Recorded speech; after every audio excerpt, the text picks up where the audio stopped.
Bismillahirrahmanirrahim. Assalamualaikum warahmatullahi wabarakatuh. Salam sejahtera bagi kita semua yang kami hormati teman-teman media cetak maupun elektronik. Hadir di sini saya didampingi Pak Menteri BUMN, Pak Menteri Kesehatan dan Kepala BNPB. Tadi dari sidang Kabinet Paripurna ada beberapa catatan dari Bapak Presiden bahwa terkait dengan kasus pandemi COVID ini yang masih berlangsung. Dari laporan dari Kementerian Kesehatan yang kasus terkonfirmasi 194.109, sembuh 138.575, kemudian dalam prosentasi 71,4% sembuh, 4,1% itu case fatality rate, dan kalau kita bandingkan dengan global mendekati 69-70%, jadi kita sedikit di atas global, lebih baik yang sembuh 71,42, sedangkan yang meninggal itu kasus fatality rate 4,14%, atau kalau global 3,26. Namun kita lihat bahwa penyembuhan terus meningkat dan case fatality rate itu terus menurun.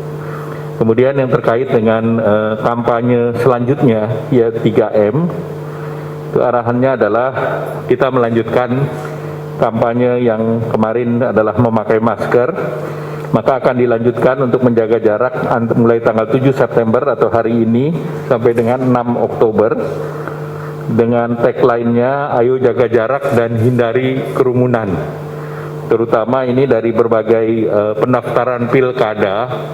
Memang ada beberapa yang membuat kerumunan dan tentu diharapkan tadi oleh Bapak Presiden melalui Mendagri dan aparat penegak hukum untuk mengingatkan sesuai dengan aturan KPU yang sudah ada. Jadi itu minta untuk ditegaskan sehingga nanti pilkada tidak menjadi penyebar daripada ataupun klaster baru dari pandemi COVID. Kemudian kampanye berikutnya nanti dilanjutkan 7 Oktober sampai 6 November, yaitu ayo cuci tangan dan pakai sabun, karena tanggal 15 adalah Global Hand Washing Day, itu 15 Oktober. Kemudian terkait dengan program-program, tadi dilaporkan bahwa program-program yang berjalan dari PEN adalah program PKH, program sembako, baik itu Jabodetabek maupun tunai di non-Jabodetabek, kartu prakerja, diskon listrik, logistik, sembako, BLT desa, investasi koperasi melalui LPDP, dan bantuan pelaku usaha mikro atau BPUM itu yang berjalan. Dan khusus untuk di tahun depan, ini akan dilanjutkan program prioritas ataupun program yang kita sebut sebagai unggulan. Yang pertama tentu pengadaan daripada vaksin itu sendiri, karena pengadaan vaksin ini beberapa perusahaan sudah mempersiapkan, yaitu vaksin merah putih dipimpin oleh Kemristek BRIN bersama lembaga Eijkman, kemudian Bio Farma yang telah melakukan kerjasama, tadi dilaporkan juga terkait dengan Sinovac yang juga menyiapkan 290 juta, dan juga yang dari G42 itu menyiapkan 30 juta di tahun ini. Dan pemerintah sudah menyiapkan dana untuk tahun ini sebesar 3,8 triliun, dan tahun depan secara multi-year ada 37 triliun. Dan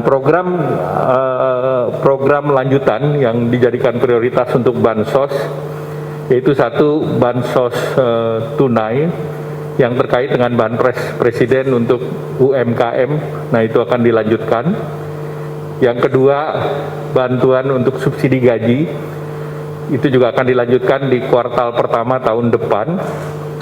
Kemudian yang ketiga terkait dengan kartu prakerja, dan selanjutnya adalah terkait dengan bansos tunai, PKH dan sembako. Dengan demikian program-program ini diharapkan untuk masih menjaga daya beli masyarakat di dalam situasi pandemi COVID.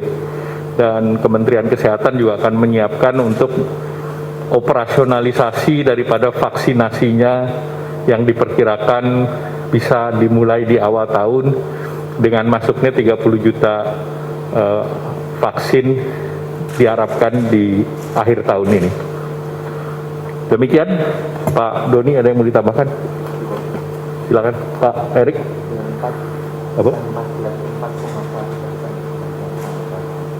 Ya, tadi kami sudah sampaikan bahwa angka kematiannya adalah atau case fatality rate adalah 4,1%. Dan ini terus menurun daripada angka-angka sebelumnya yang pernah di awalnya sempat sekitar 7-8%, namun kita sudah turun.